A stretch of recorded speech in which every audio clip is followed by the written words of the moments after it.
Good evening. You're watching Left, Right and Centre on a day in which the entire world's attention seems focused on one of the biggest stories out there, the US elections. And while it does still appear that Joe Biden is going to be the next president of the United States with the Democrats coming to power, at the moment it appears to be neck and neck. And the reason Biden is perhaps ahead at this stage is because he's already maintaining a lead, as he has been now for much of the day. 253 versus 214, and it's on the basis of the lead that he already has that he can afford a couple of reverses in some of the important swing states which are still counting. And it's assumed that he'd still just about managed to win a few of them, and that should take him to that magic mark of 270. He needs 270, the halfway mark. And therefore, what exactly is the situation in terms of the states? So a couple of really important states at this juncture which need clarity. Firstly, there is Arizona with 11 electors. There is Georgia as well. There is Nevada, North Carolina and Pennsylvania. Now, we may not get much of an idea on any of these states, quite frankly, over the next couple of hours. But by tomorrow morning, India Standard Time, there's a real sense that it may be, we may be in a position where, we can call the election itself. But at the moment, there are two states which are particularly interesting. There is Arizona, which has 11 electors, and Georgia, which has 16 electors. If you add up 16 and 11 and the 253, then Biden makes it on top.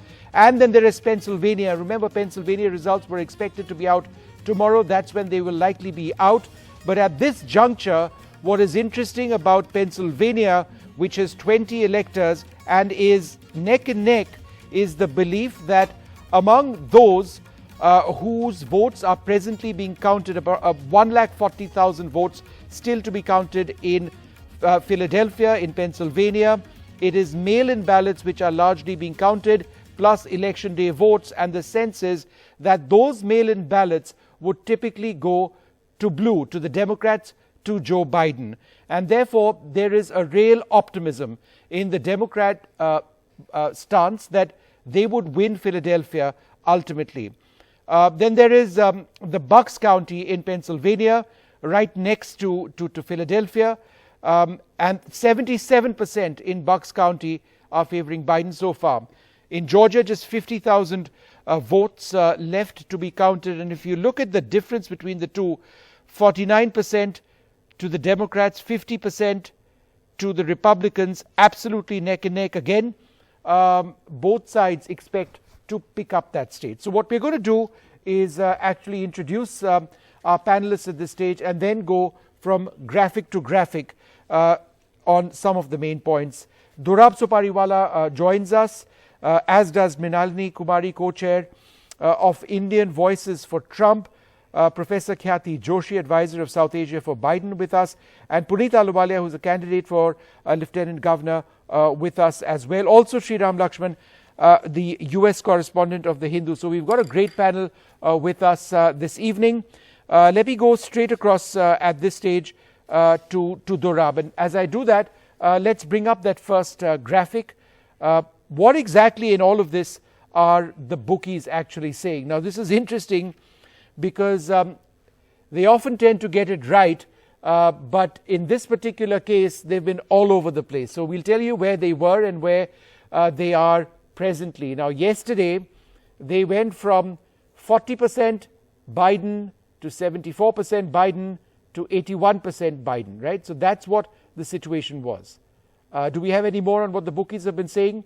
60% for 60% for Trump to 26%, for Trump to 19%. And I think that 8:30 p.m. number is actually today's, right? So this is, sorry, that's yesterday. That's where they were yesterday. And where have they been today? Because they've been changing, right? So here we are, and we've got two sets of numbers there. Biden is up to 85%. Trump is down to 15%. So it depends how you, you can't take bookies at face value, but that's the sense right now. Also a state-wise look, and this is interesting. at the bookies, and this is important because it's just a handful of states which are in the fray right now. So in all of these states, Arizona, Georgia, North Carolina, Pennsylvania, Nevada, this election is all about these states right now, other than North Carolina, where Trump has always been expected to win. The sense is that, look, Arizona, Georgia, Pennsylvania, Nevada, it's all going to end up with Biden. All right, let's go straight across let me introduce our guests first before I go across to Durab, who is our editorial advisor. Durab Supariwala, Mrinalini Kumari with us, Indian Voices for Trump, Khyati Joshi, South Asians for Biden, Sriram Lakshman, as I mentioned, with The Hindu, and Puneet Ahluwalia, candidate for Lieutenant Governor in Virginia. But let me go straight across to Durab first. A couple of important points based on what's happening in the counties. Let's look at Philadelphia. In the context of these elections, if Philadelphia ultimately, or Pennsylvania rather, ends up going to the Democrats, then it's game over for Trump, right? And what's happening now in Philadelphia, with 140,000 votes just about being counted now, is interesting, right? Because despite the Republican lead, the sense is what is left would actually swing the state around. Is that the case? Yes, I think most people believe that the ballots that are coming in now are from early voting and postal ballots, and in which tend to be overwhelmingly Democratic. Also, if you look at the last 2016 results in Philadelphia, they are enormously in favor of Mrs. Clinton. So it suggests that it's moving that way. Also, there's Allegheny County, which is the home of Pittsburgh, which again is a very strong Democratic stronghold, very good Democratic stronghold. So the odds are it is moving. Remember, yesterday in the evening, our time, Trump's lead was almost 600,000. Now it's down to 150,000. So as more and more votes come in from the urban areas, and there are more late votes, there are more postal votes, absentee votes, thing is beginning to swing towards the Democrats. You know, the odds you give, you mustn't forget that the odds are based on the bets that are received by the betting company. Yeah. And the people who bet don't have a direct line to the woman above. They listen to the papers and listen to the media, and so then they place their bets. So they go as the wind blows. So currently the wind is blowing in many states towards Mr. Trump. I'm sorry, towards Mr. Biden. Right. And so my second question to you, Durab, Georgia, I think it was the New York Times which wrote a little while back that President Trump's lead in Georgia shrank to 18,540 with less than 25,000 votes remaining. I think that is incorrect. I have been to site of Secretary of State for Georgia, who conducts the elections in Georgia. Okay. And what are they saying? He says there are 62,000 votes left. Okay. And the New York Times own site says that the lead is 18,000. So 18,000 is right. But I would like to think the Secretary of State's own site. Yeah, you're right. It's 61,367 votes. That's right. So the point that I'm trying to make, Vishnu, is it's a very important point, not only to do with Trump. This is very important because it affects the control of the Senate.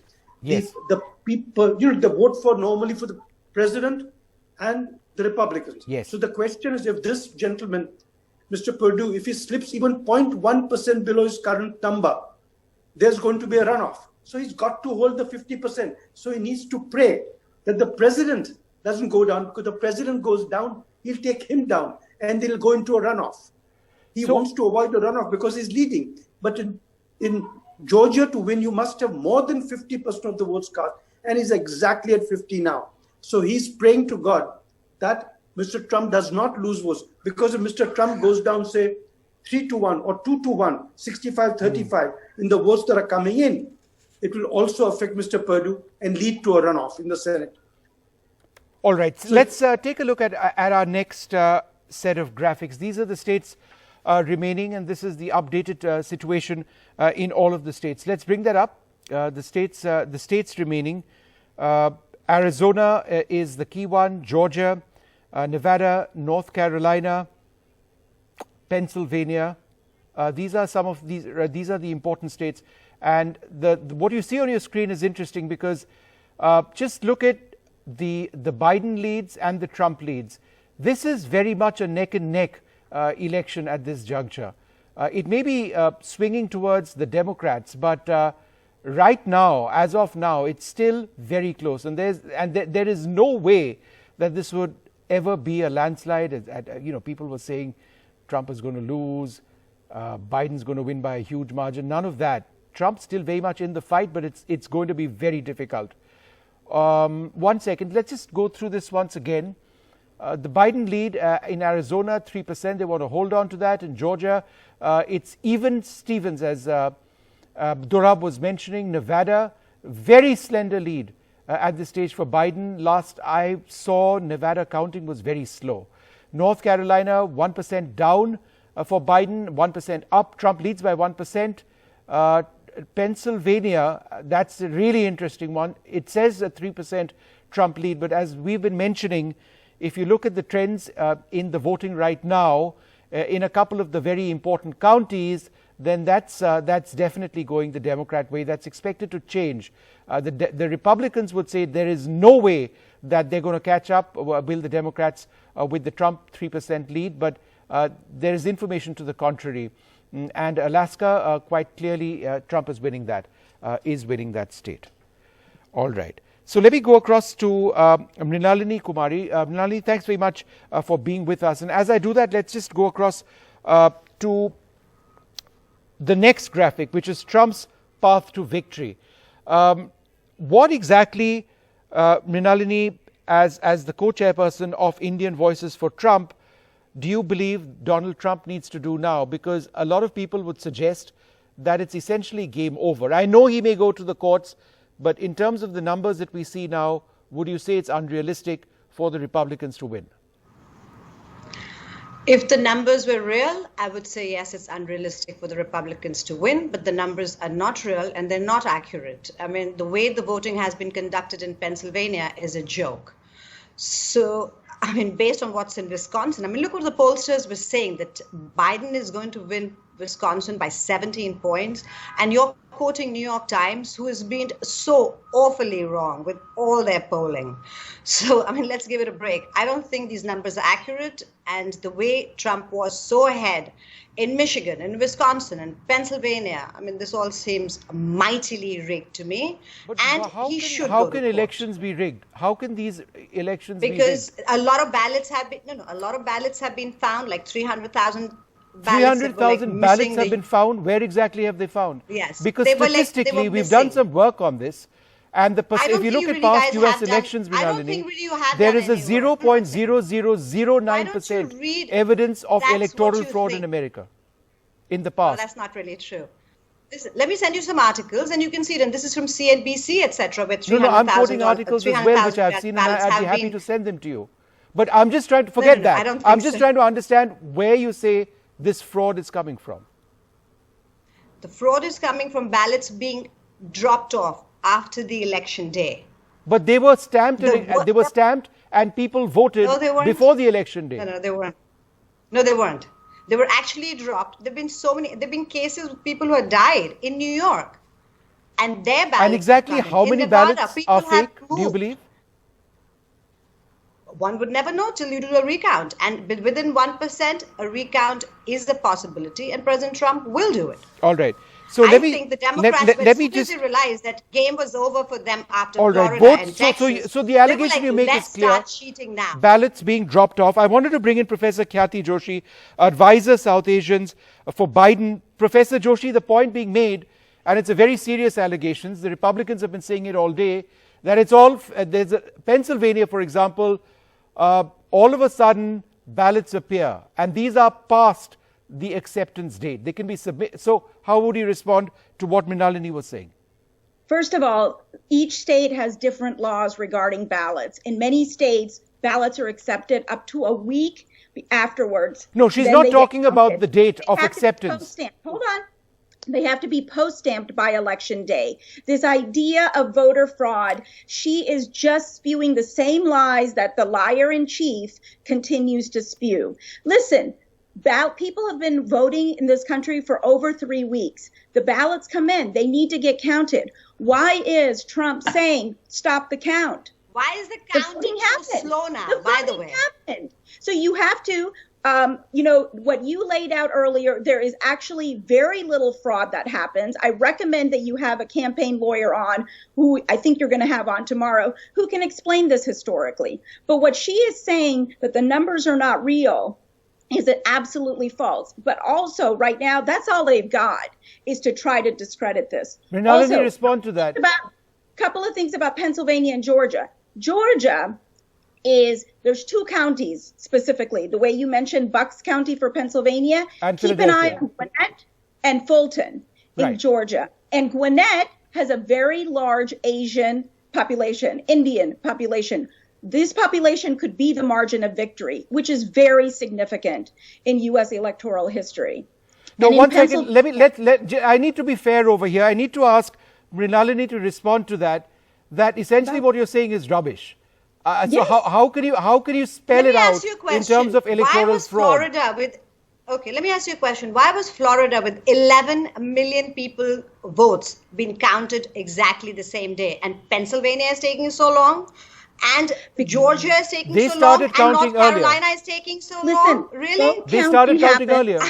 earlier. Like, Early votes were They started counted in counting Florida earlier. I mean, you It think changes from Florida state to was state. the most? No. Hear What me about out. from Texas? You How come in Texas. Nevada we still Why don't was know that what's been counted? happening in the By last the so way, many hours? Because Nevada is all lies. People have moved out from Nevada and their votes are still coming in. I really would suggest that you actually, instead of listening just to one You side of the asked the Kool-Aid, start question. listening to the other stuff too. Let me answer. People have actually moved out from, they're not even in Nevada anymore, and the votes are still there. Listen to me. And Hear me this out. lady, whatever the State name is she talking about? She's legislatures- not aware of the 300,000 ballots that the USPS has supposedly lost. Is she aware or is she not aware? I'm just curious. Vishnu, are This you particular lady- going to let facts reel in Kathy, here? go Or you ahead. gotta Okay, thank you. Is Kathy aware or not aware? Excuse me, my name is Kyati, and you should say it properly. Now, let me finish. What is Kathy? You've got to Kyati. know a little bit of law. You have to know that state by state, the counts occur different ways. What has happened is when you look at You don't find all it the voting that unusual has that the happened, space- you the have space to has let become that so count low. happen. You have to let that count happen. And you keep relying on false information. Absolutely false Absolutely not. information. You are And the by one. the way, No, no. the United States Post Service has been gutted because of the Trump Relax. administration. So if you're bringing up issues with the United States Postal Service, it's because this 300,000. president What are you is talking about committing that? voter fraud. Relax. Relax. He's not. They didn't. It's okay. They took out machines that could sort mail, that would make sure everything gets everywhere it needs to be. They dismantled these machines. Explain And that. versus in Florida, every other state in the United States, it all worked out except these states now. No. And No, all no. these states, Trump was ahead. But And suddenly, listen, polls. after the I don't night, know the why morning we're got talking over, polls. and then it all Polls changed. are Give me problematic. a break. Like seriously, Polls- everything he was winning before, polls and then have now he's always- not. Polls have always been problematic. we just First have of all, to- you have to we only just have go to with wait and state see. polls, not national polls. What? And polls underreport communities of color, immigrants, But working class just people. one And second, what about both of the you. If I fact- can just what jump about in for the 1 fact second. that the Mrinalini, I think the Hispanics point have is come out and voted? Trump, and this is what Republicans said earlier, that Trump was doing just fine. Then what happened all of a sudden? He said this Exactly, yesterday. my point. But one moment, Simple. that there's an answer to that. The What answer is to it? that is that the process of counting is different in different states. Early votes are sometimes counted at the end. They may take more time. Plus, there are late votes as well, which get counted How as well long does later it on. take that So 1 the million assumption votes to be that counted in the Pennsylvania assumption when that other states it would counted all it so happen at the fast? same time They're is doing their factually due incorrect. diligence. It's not. They That's are not the being point. very That's not accurate. the point. Listen, I was communicating They just with saw Trump a lawyer winning, on the and they just said, ground. now we have to do something. That's about I was it. And where is communicating that with a lawyer landslide? on Why the are they ground. nervous? Can I- There has to be can I a talk recount, about and there will that? be a recount. No, I don't think there's ever going to be a landslide. I think anybody who suggested that But they were completely thinking that, unrealistic, right? But I think at this And juncture, what Why don't about we the deal fact with that the everybody numbers called at him a hand? racist, and so many Hispanics in Texas and Florida went out and voted for him because they don't believe the Biden crap. Why did they vote for him? Why did they vote for President Trump then? because They have Trump the has a same resounding values. impact in That's American the politics. Americans. There is no denying that. Irrespective and of whether he Democrats wins or aren't going to loses, win the Trump Senate will have a either. huge... No, The no, fact is the that Trump has Democrats won't established get the himself Senate either. and his brand of politics for right or for wrong. That's a larger issue. The question it's a is, race will story. Trump try and disenfranchise people who have voted, or will that process of He's your not vote counting for something disenfranchising take anybody. He's happen? just He has telling, already- he's One just second, speaking Mrinalini, reality. answer that, and Kathy, I'll come to you in a moment. Go ahead. Okay. Mrinalini, go He's ahead. not disenfranchising anybody. He just wants the Constitution to stand and the people who've actually voted their votes to count. Not people from dead bodies and from people from different countries and from people who've moved out from the states. All right, Their one votes to be second. counted. Kathy, 3 specific examples And of how one- fraud and like is 3 allegedly people being can go and vote. committed, right? No, Now- I won't talk about that. I'll tell you how what Trump is doing is, first of all, he has sued to stop the count. Now that's voter disenfranchisement because these ballots have been cast. So he's basically saying stop. So he is trying to make sure it goes his way and votes aren't counted, because if votes are And counted, the United States it looks can't favorable come for out with an Biden. election night Trust result me, on the day of if the it looked election night. favorable for him, if it looked favorable for him, he'd be saying count those votes. Yeah. It looks so And favorable by for the Biden, way, exactly. you bring up the Constitution, With you guys being in the you Senate, should have too. read it, and you should know something about it. Okay, so be careful with the language you bring You up. guys have barely been able to keep your hold on the House. You lost 7 seats there. And you thought you were going to get the Senate. Shame on you, seriously. It just shows what the American people really want. It's not what you're proposing. They don't want socialism. They Actually, in absolutely about don't. 9 minutes, we will know Nevada results. They're going to announce them in about 9-10 minutes. All right. All right, Fair okay. enough. All right, okay. I will try and come back to both of you in a little while from now.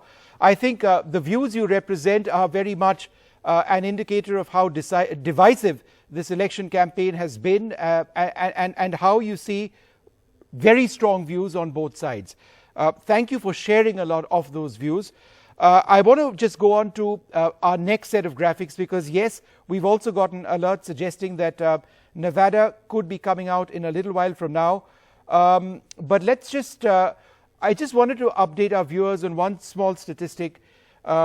We spoke about bookies a little while earlier on, not suggesting that bookies are, the end all, but they are now saying 88 Biden, 12 Trump. So that's the updated number, 88% to Biden, 12% to Trump. Let's move on now to the, what's our next graphic? Biden's path to victory. We've had Trump's path. I think let's have Trump's path to victory once. Okay, let's have Biden's path to victory, and then we'll go to Trump's path to victory. At the moment, Arizona and Nevada are the two states that Biden would hope to win, and then he gets through.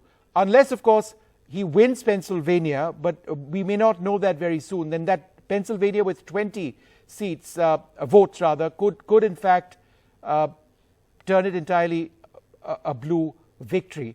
But Nevada, 86% of the votes in, apparently it's more than that now. The lead in Nevada is just 0.7, less than 1% for Biden. And in Arizona, he is leading by 3%. But the sense that the Democrats have is that they would win both of them. Nothing doing, say the Republicans. What's the path ahead for Donald Trump?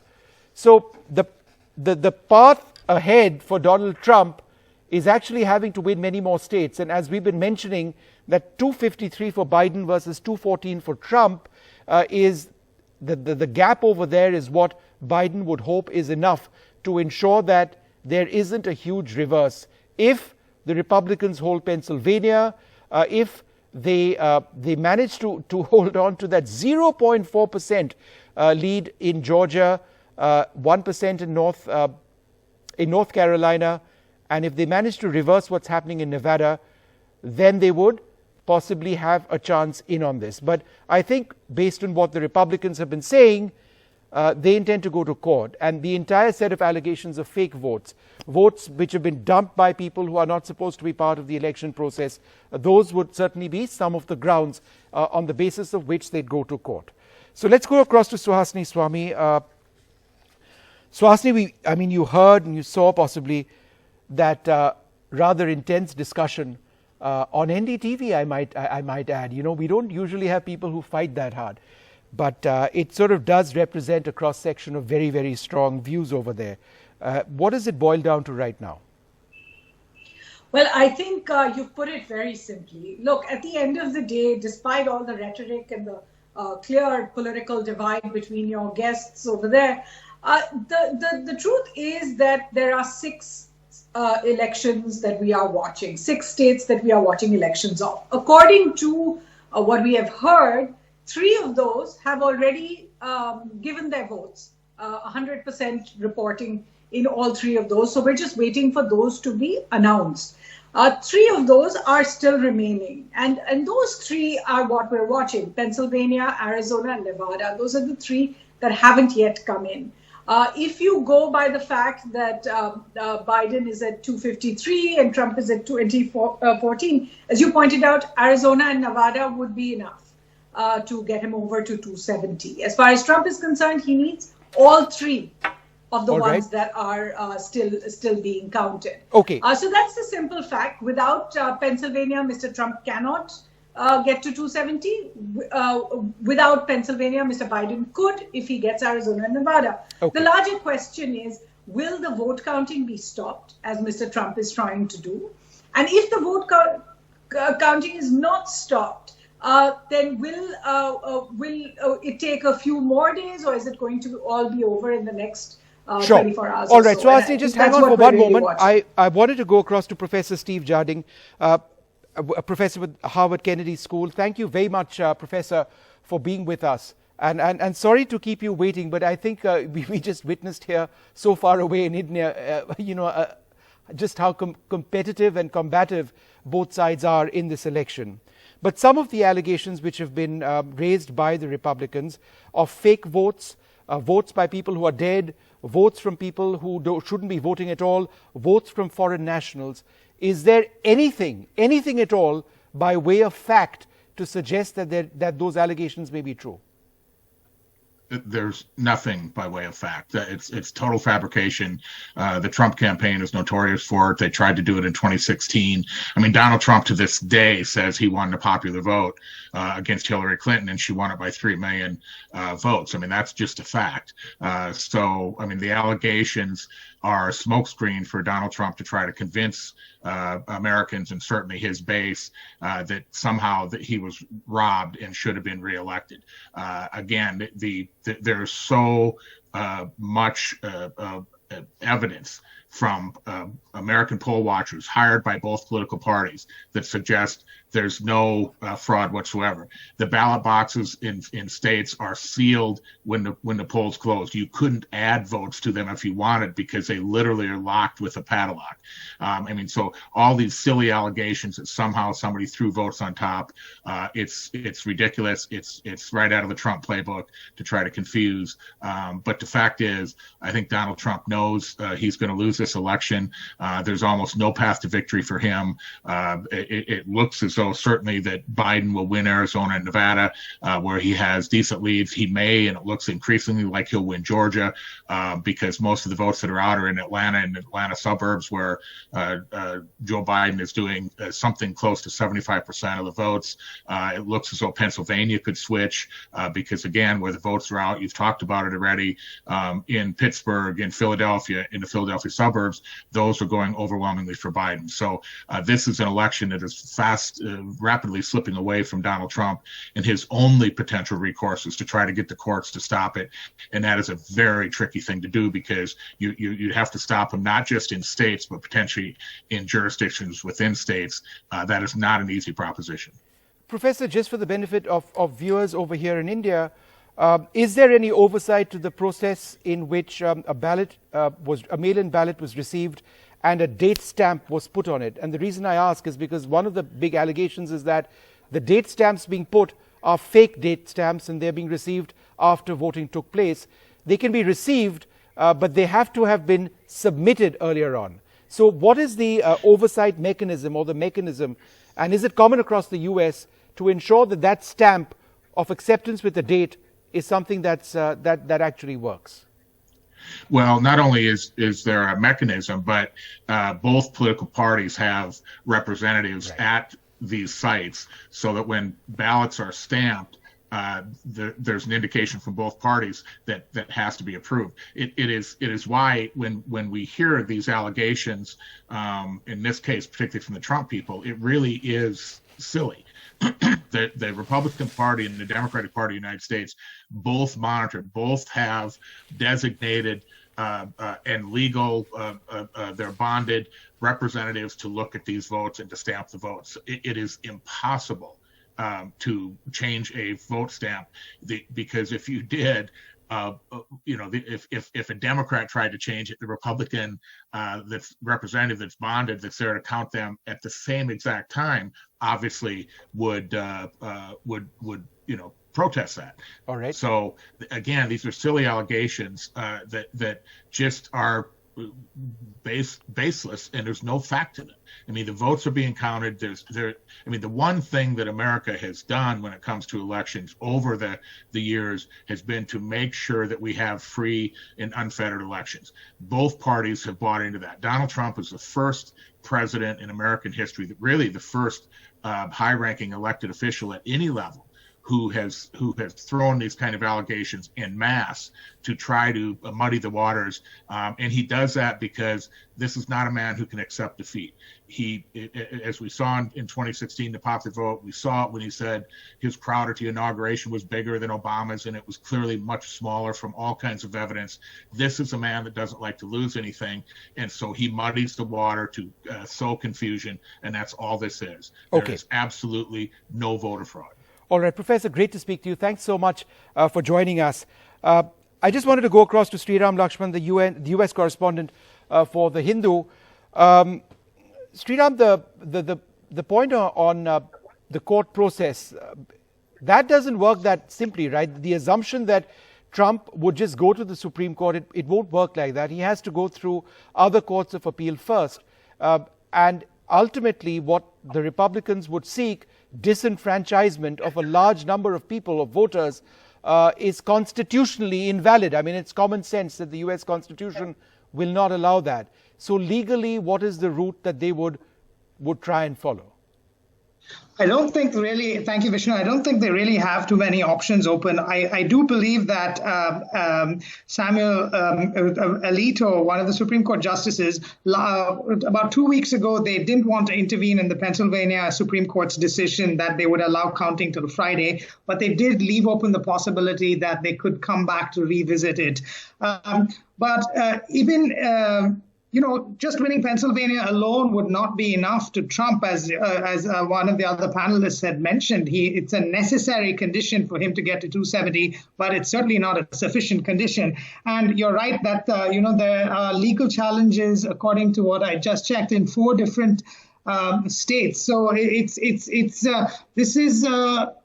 I don't think the president is somebody who accepts defeat easily, and this is what we're actually seeing. I do agree that there have been efforts at disenfranchisement. There have also been efforts at, people walking on, at least one, according to the New York Times, and I know one of your panelists criticized the fact that the New York Times report was cited, but at least one Trump supporter in Arizona was carrying a gun. These are all intimidation tactics. And Vishnu, I'd like to, ask the president. He says stop the count. If you were to stop the count, what next? Biden is still leading, and nobody is at 270. Has the president thought about what happens next? Yeah, absolutely. Absolutely. Exactly. What happens next is the big question. Puneet Ahluwalia, is it your sense now, based on what you're hearing, that Nevada results, would be out within minutes, and I suppose Georgia as well? We'd get some, Arizona as well. We'd get some clarity in the next little while. And with these 2 states, we'd be on the cusp of knowing who's going to win, right? First thing is, I do want to say that yes, it's very contentious and very polarizing, because there have been instances of fraud. I have to say that, because when you receive more ballots, mail-in ballots, then they were sent out, and then you have another few thousand left to be counted, it starts to put a doubt in the mind, was the intention, the integrity of the elections compromised? So that has been the concern. And I have a dear friend where I was involved in some of these folks who are sitting in the ivory towers, just like some pollsters who were making all these proclamations that President Trump is going to lose. But we fared much better. We picked up seats in the House, and that's given a thin margin. Do you still think you're going to win? You still think you're going to win? I missed that question again, please. Do you still think you're going to win? No, I think it's a chance is getting slim because the way it's been stacked against us is very high. And I'll give you another background that it was mentally being put towards our Democratic and swing voters and the Republican voters who were attracted to President Trump's message to that this election is already set in stone for Biden. This is the moral and the soul of the country. And it was all the tactics done on social media and in the news media, along with the pollsters, that this election is already lost by President Trump. But that's contrary to the others. And now what they're trying to do is even some of these states are so close where it should be in President Trump's box, but they haven't given it to him. It's a mental fatigue that you want to put in the voters' mind and the fighters' mind and the people on the ground that this election is already over and Vice President Pence has won. So that's the mindset it's been going on. But I still believe if we choose to have the integrity of every American citizen who has voted, and we've seen in Pennsylvania where they have chosen, first it used to be that on Friday, day before the election, which is Tuesday, by 5 p.m., whatever votes you have received from mail-in ballots are counted. Then they kind of shifted it from the day of the election till 8 p.m. Okay. Then they kind of moved it from the 3rd till the 8th. Till the 6th. So they have at each point tried to shift the goalpost to suit their needs. And that's where it basically, it stinks.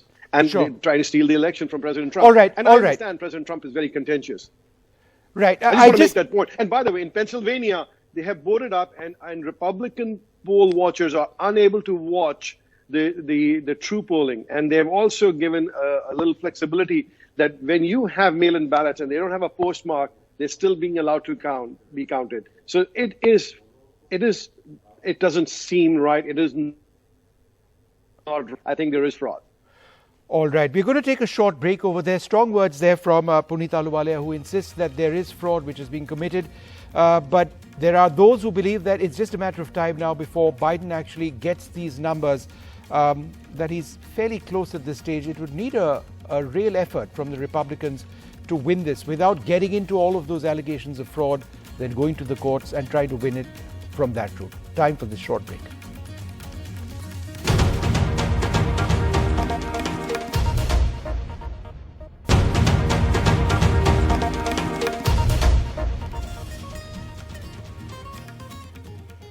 Welcome back. The big focus continues to be the United States, and there's a real expectation now of Arizona and an idea of where Nevada is going. There should be an update soon. We're joined by Patsy Verakosawara. Thanks, Patsy, very much for being with us. She's with the Voice of America. David Byler, political columnist and data analyst with the Washington Post, is with us as well. Patsy, let me come to you first. Any update on Arizona and on Nevada at this stage? No, at this point, it's still a very tight race. It does appear that Biden is leading in both states, both in Nevada and Arizona, but it's still too close to call as ballots are still counting in. So at this point in the race, we know that the lead for Biden is increasing. I mean, there's still a viable path for both candidates to reach 270. I'd just like to underscore that, let's not take any conclusions just yet. Biden can still reach 270, of course, if he wins Pennsylvania, or even if he loses Pennsylvania, if he wins, for example, Nevada and Arizona. Now, the paths are a little less clear for President Trump. He has a less or more narrow path towards 270, but definitely the Trump campaign is not giving up.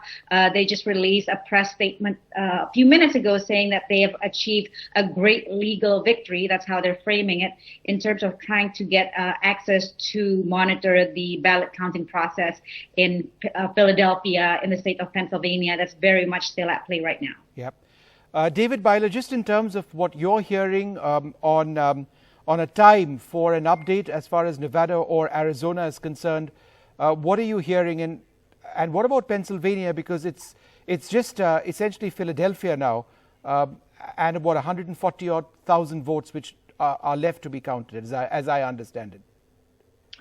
Right. So the different sort of deadlines and stated sort of target dates, rather, for different states varies.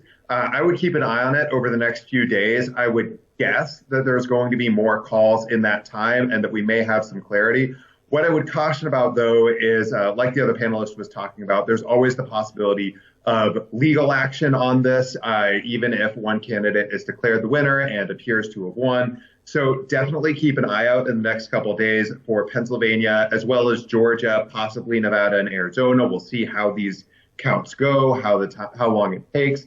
But keep an eye on that, as well as the legal situation that may unfold. Patsy, how has that legal situation already started unfolding? Because the Republicans have been filing different suits in different contexts in different states. Right. Right now, there are 3 major lawsuits coming up from the Trump campaign out of the, many more than dozens of lawsuits from both camps. But the 3 that we're really looking at right now, number one, the Trump campaign is trying to get the Supreme Court to intervene in a recent Pennsylvania court decision to allow an extended counting period for mail-in ballots. This is, for ballots that comes in after November 3rd, as long as it's postmarked by November 3rd, whether or not it can still be counted. That's number one. The second one, the Trump campaign is trying to stop both counts in Pennsylvania and in Michigan. And then the third one is they're asking or demanding for a recount in Wisconsin. And most analysts that I speak to say that even if the recount happens, it will unlikely change the result there, because most recounts usually just come out with a difference of a couple of hundred of votes, and certainly not in the tens of thousands that President Trump has to surmount in that state, in Wisconsin. Okay, and David, just a couple of quick reactions to what's being said. As has been mentioned, Trump has said just a little while back, big legal win in Pennsylvania. As far as he's concerned, it's already been done. Anything being counted so far is illegal. So that seems to be an indicator of where he's going to go down with this from a legal standpoint. And secondly, Biden, it's believed, is going to be addressing the United States soon. Where do you see this going in terms of messaging from here onwards? Right. So there's a lot of different things that could happen with messaging. My guess is that Trump will continue to work through and think through and try to make legal threats and arguments. Some of that might be aimed at trying to win the election, but also at some point it might be aimed at trying to keep his base consolidated and keep a segment of the population believing that he was the rightful winner, even if Joe Biden is, correctly declared as the rightful winner based on the final count of votes, so on and so forth. He might be gaming towards that scenario where he tries to maintain credibility in the event of a loss. In terms of Biden, what we've seen so far throughout the campaign is that he's always said that he wants to respect the process, that he wants the votes to be counted, et cetera, et cetera. So I would expect for him to just sort of keep doing that. But Democrats in legal circles have also emphasized that this is different than the year 2000 when they lost the legal fights, that if it comes down to something in the courts, that they will go down swinging and definitely not let the Republicans off easy. So a lot of things still up in the air there. Patsy, last question to you. Pretty much all the agencies, all the networks are being very cautious about this election because there's going to be a recount, which is also going to take place most likely in certain states. So when does anybody really call these elections? Or does one wait? Or do you think networks will be waiting till we get an idea of what Trump's legally going to do? Well, traditionally in the election, in the American election system, one candidate that reaches 271st will claim the winner as the winner, and then his opponent will give a concession speech. Now, of course, we don't know whether that's going to happen this year with all the legal battles that's going on. One date to remember is December 8th. That is what's called the safe harbor deadline. And that is when essentially all the legal lawsuits have to be settled. And by that time, we should have a clearer idea of who the winner is, even though there's, still a number of legal battles that's happening. It all has to be settled by that date. That is the idea. That is the principle. We don't know whether or not it will happen in 2020. Of course, this is unprecedented in so many different ways. All right, Patsy Virakuswara and David Byler, thank you both very much for joining us. We're going to take a short break, continue to focus very closely on the elections in the United States. No one really knows what's going to happen. It's down to the wire, very much so. Even Stevens in many states. But yes, Biden has a small edge.